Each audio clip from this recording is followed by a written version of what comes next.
Ly'ekisiibo green tea. Stay healthy. Be proud. A cholesterol-free, honey-flavored plus ginseng extract drink is in every supermarket and retail shops across the country.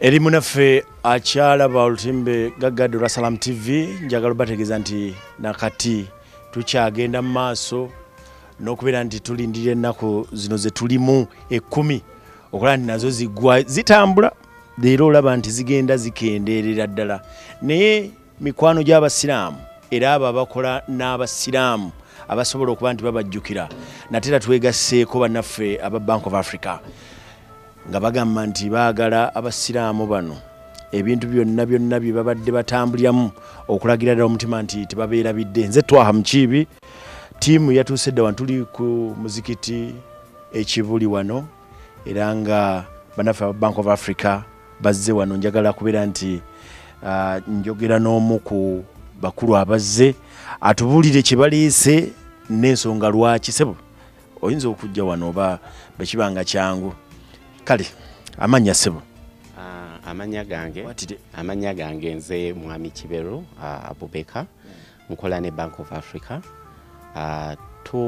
mu kisiibo kino tukolaganye ne Kibuli mosque ne Kibuli community omwaka ogwaggwa n'omwaka guno twawulira omulango ogujja tuyambe community yaffe tubaweereze nga nabo tukolagana nabo mu community y'Abasiraamu. Ne ekintu ekirungi ekiri mu nnaku zino 10 nti buli katono k'oleeta ate kakubaganizibwamu emirundi nga 10. Kati leero tuleese ebintu byaffe nga naffe twagala abaddu ba Mungu batuteeke mu dduwa zaabwe ate ku bintu byaffe bino byonna babeere nga naffe batuteeka mu dduwa mu zino ennaku 10. Lwaki muvuddeyo ku Basiraamu? Tuvuddeyo ku Basiraamu kubanga tukolagana nabo. Banka yaffe ekolagana ne community y'Abasiraamu. Tubankinga Abasiraamu abali mu business community, abali mu kikuubo, abali mu ggwanga yonna tubaweereza era bali part of us, bali part of community gye tukoleragana nayo. Njagala oddeyo wali onnyonnyole mu byoleese mulimu ki ndowooza tudde wano tuyitiremu nga n'owa kamera bw'atuweereza bulungi nnyo mu byoleese mulimu ki? Njagala nsooke ne empeke ya Nabbi. Tuleese omuceere World Finance, omuceere omulungi gwe tuleese leero ne tuleeta ne ku ssukaali kubanga omuntu yenna asiiba yeetaaga ku maanyi, ne tuleeta ne ku munnyo, ne tuleeta ne ku butto, ne tuleeta ku buugi omuntu asobola okukola kaagi ng'asiibulukuka, ne tuleeta ne ku ŋŋano ate ne tuteerabira ntende kubanga entende yeesooka ng'okola ki ng'osiibulukuka. Tulanzege omukyalo ono sijja mmubuuka nyabo lwaki Abasiraamu mugivuddeyo okubeera nga muyimirira nabo? Era nga Mwami Abubeka bw'ayogedde bali mu community gye tusaavinga era twakirabye nga as a bank tulina obu responsibility okuvaayo tuyambe eyo community yaffe omulimu Abasiraamu betusaavinga nabo tubaweeko mweno season eno ya Ramadan. Tuyanzege sebo Luganda katono twagala ate okweyunga ku gwe mukwasiza ndoza tufunemu gesture y'okuwaayo mu bye mukwasiza box muleti asobola okubeera nti awaayo nga tannaba kubaako kyayogera mulina okuba ku bye mumukwasa kubanga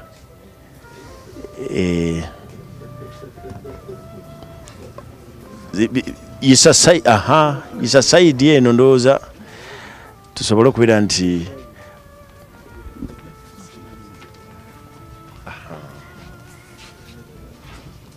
mulaini y'okuwaayo banaffe aba Bank of Africa mu kukwasizaako abasiraamu okusibuluka obulungi nabo nga beesobola mujjidde ebintu nga bino eno box ya ntende n'ebirala nga bwe babagambye babagenda okubeera nti babikwasa omukulu. Njagala mu kiseera kino okumuwa omukisa ekyo ndowooza kiwedde abeeko nekyayogera.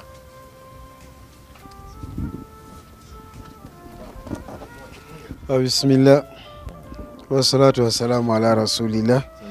Twebaza Allah olw'obulamu obulungi bwakyatuwadde, netumwebaza olw'enkolagana ennungi gyatuteereddewo wakati waffe ne baganda baffe okuva mu Bank of Africa.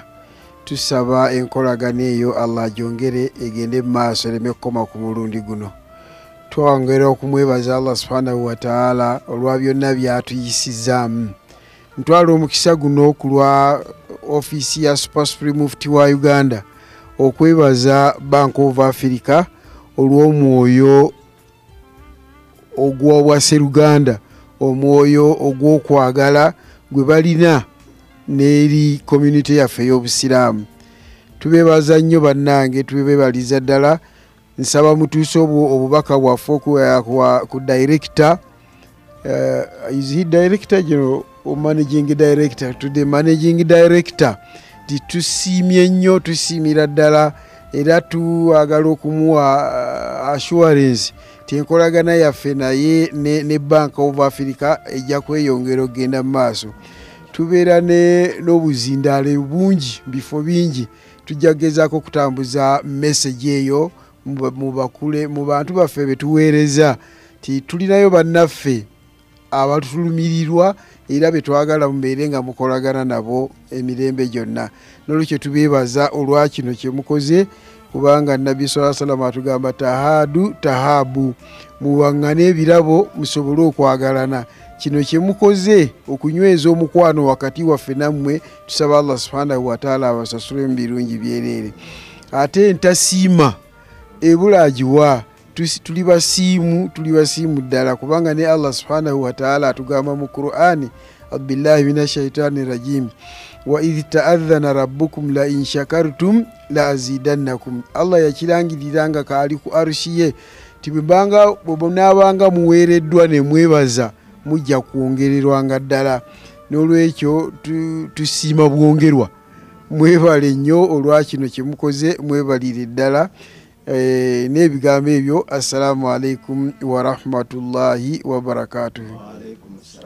Wa rahmatullahi wa barakatuh. Twenzege munaffe atulaba ali ku side eyo, njaga kutegeeza nti banaffe wa Bank of Africa ndoza bebakolaganika nabo kubanga oba oliawo kibatulazeeko kyekyo obutatulekerera naffe abasiraamu mu kiseera nga kino, kubanga bangi abeetaavu mu basiraamu, mulimu abeesobola naye ate abeetaavu nabo bangi botasobola kugamba nti obalekerera basiibe nga tebalina kyakusiibulukuka nakyo.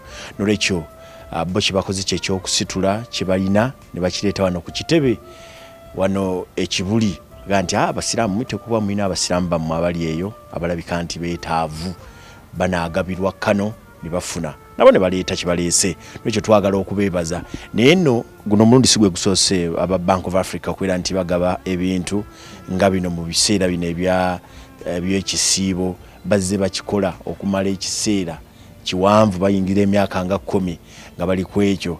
Ng'era bw'owulidde First Deputy Super Supreme Mufti Sheikh Ibrahim Ntanda bw'agambye message ayisizza y'okubeera nti ffenna ky'olina kireete kisobole okubeera nti kituuka eri abantu. Amanya nze twaha mukiibi, njagala kubaagaliza olunaku olulungi nate nga tusiiba n'olunaku oluno okulwongera mu nnaku ez'okusiiba.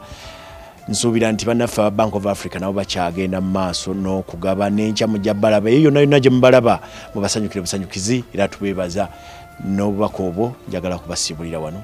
Mweraba. Eno ye Salam TV.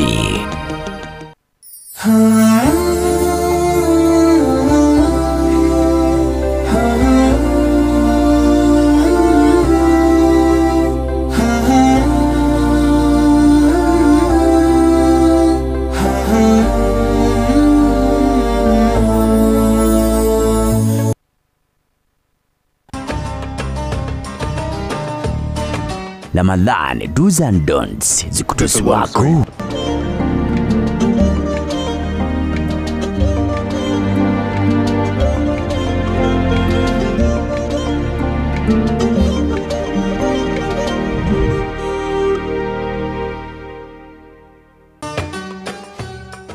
Don't consume food or water during the fasting period. Since fasting is the most significant duty during Ramadan, abstain from drinking and eating food and water between sunrise and sunset. All adult Muslims, except for those who are ill, the elderly, and pregnant, breastfeeding, and menstruating women, fast during the month of Ramadan. However, those who are sick or pregnant compensate by fasting at a later date. Ramadan do's and don'ts zikutuswako.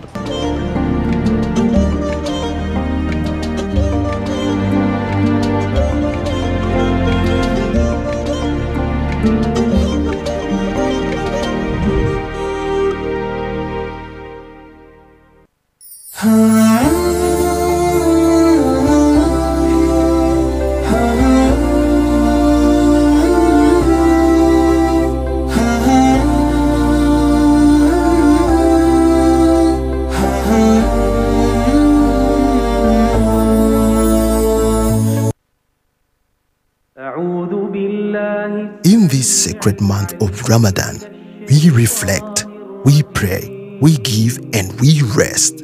As you observe Suhoor and stand in Taraweh, may your nights be filled with Sakina, your du'as be accepted, and your heart overflow with shukr. Let resting on rose-foam mattresses be part of your journey, so you wake up refreshed, ready for another blessed day of ibadah and kindness.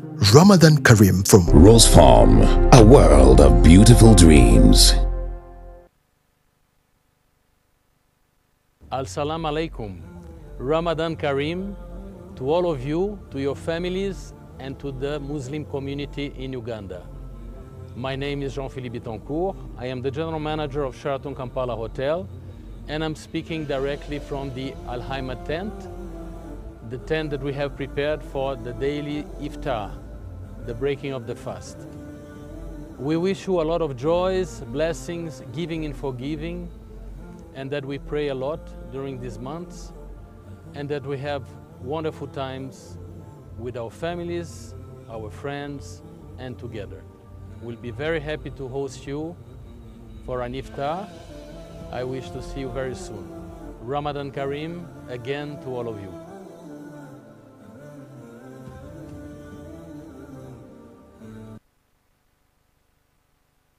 Mommy? Yes? At school, everyone crunching. Nange ku mulimu nga nkola.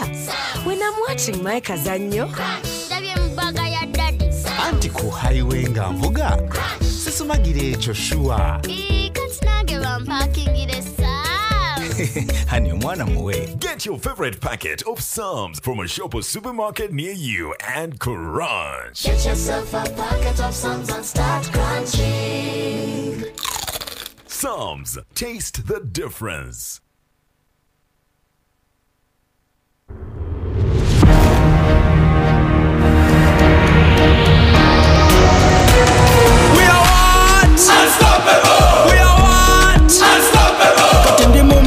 Come on, mo pocket, tambula body street, shoes are my target. We are what? Unstoppable. We are what? Unstoppable. I'm in a plantation, but on a global mission, internet ambition, full condition. We are what? Unstoppable. We are what? Unstoppable. Oro cash is gone, netagayo karoni, nigga mukafoni, money in the zone. We are what? Unstoppable. We are what? Unstoppable. We are good.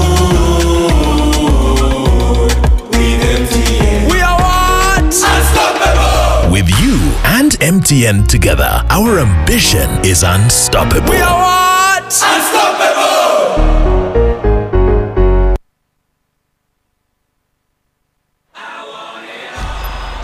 75 days since the last day of last season. We are ready to do it all again. Phil Foden is having the season of his life. Brilliant! Just brilliant! That is quite something! Get all the football on DStv Compact for only 110,000 shillings per month.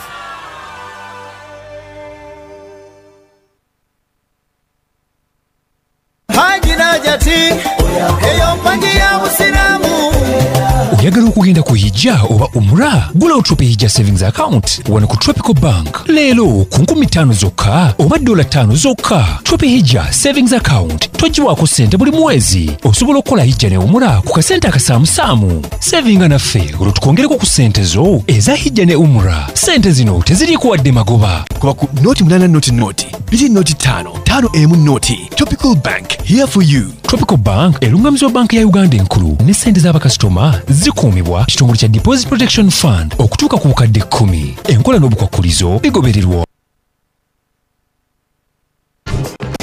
Ng'abaakakasibwa mu bya battery z'amasannyalaze za EVI, tukutuusako battery zitereka sola n'amataala ga sola. Tukyalire ku Ambassador House ku Kampala Ronda. Compunet Technologies ky'ekyokudda mu kyo gwali mu bya tekinologiya.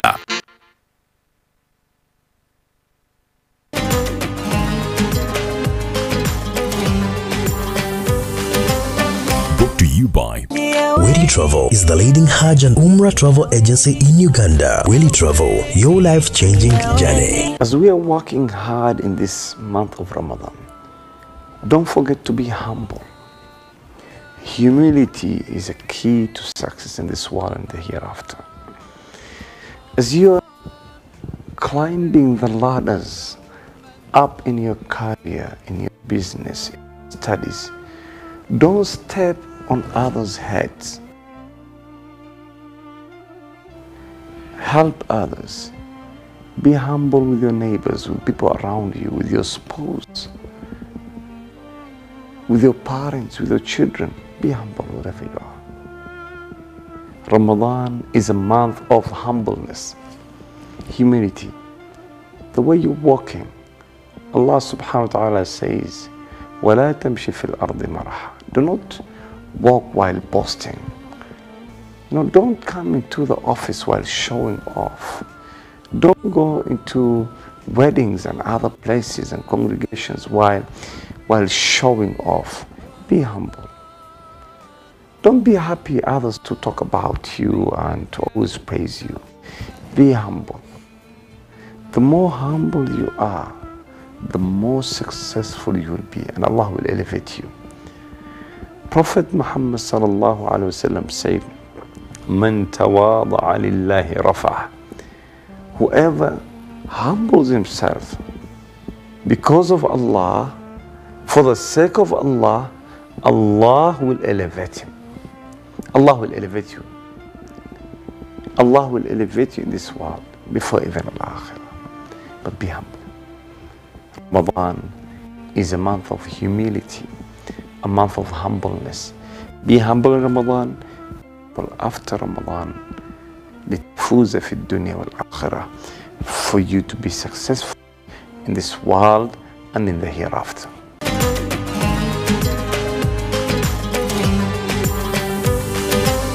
Brought to you by Willy Travel is the leading Hajj and Umrah travel agency in Uganda. Willy Travel, your life-changing journey.